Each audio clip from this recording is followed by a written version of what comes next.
this morning, I woke up worried.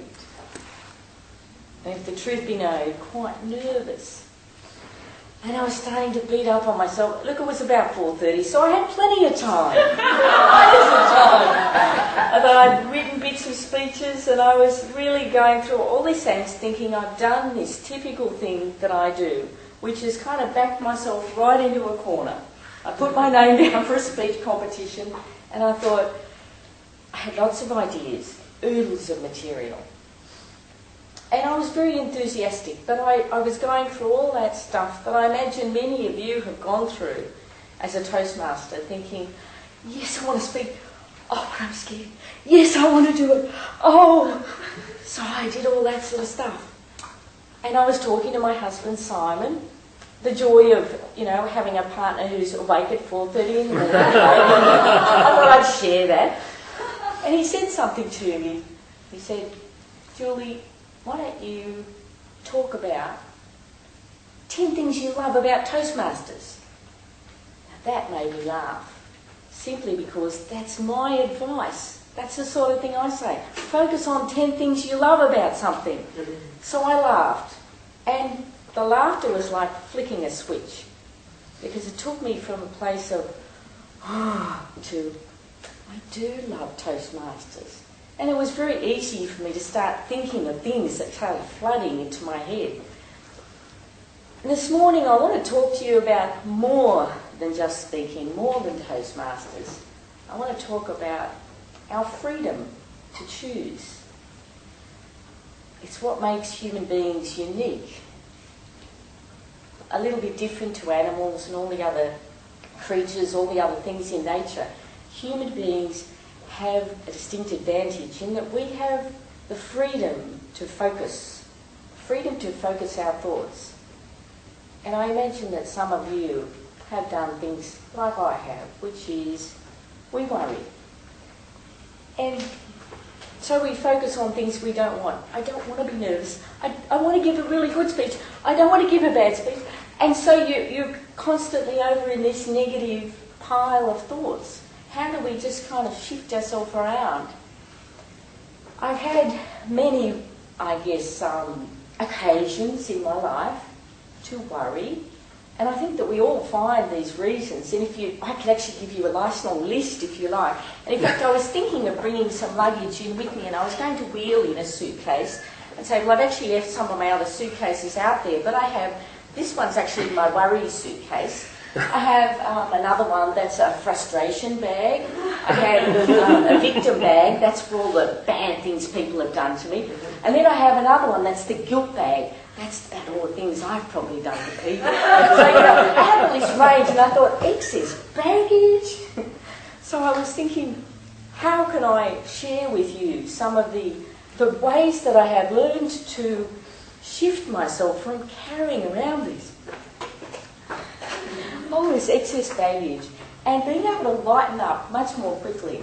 I loved it this morning when Simon said that to me.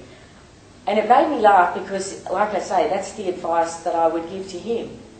That's the sort of thing I would say to someone. And I thought, how ironic is it that we sometimes can't take our own advice? But I have learned to shift much more quickly. I thought sometimes we can be worried and someone might say something to you and it just doesn't, you just can't suddenly jump into happy camp. But I do believe that this is something that you can practice. So I'll just give you some examples of how I've learned to do this.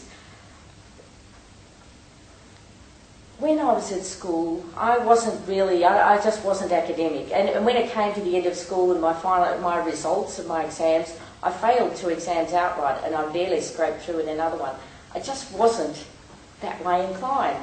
And so for years, I worried that that was really going to hold me back from being successful. I managed to shift, and it took me a long time to move on from that. But I started to realise that one of the things that was going to shift was to find things I love about me. And it's not always that easy to do that because we're taught by society, that's a bit egotistical.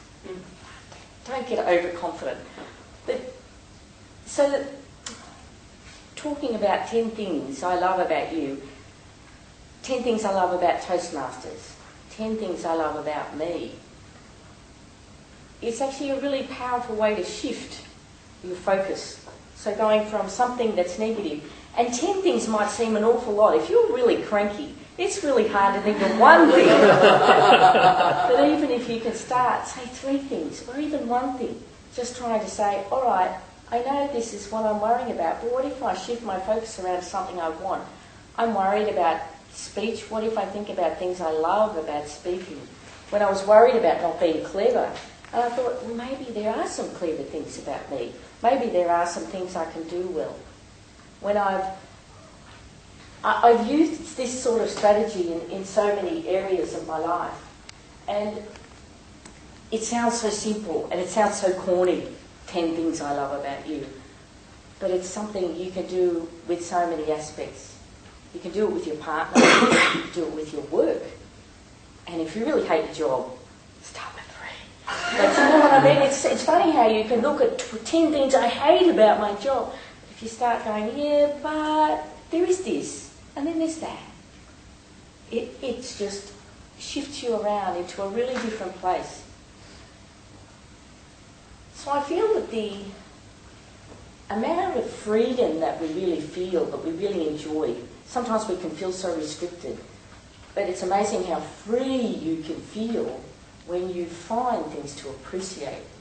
You know, we're free to criticise or to praise. We're free to find fault or find value. Free to worry or free to love. We have the freedom to choose what we think about. And our thoughts are the precursors to our action. So even when you think that your choices of action are limited, remember your choice of thought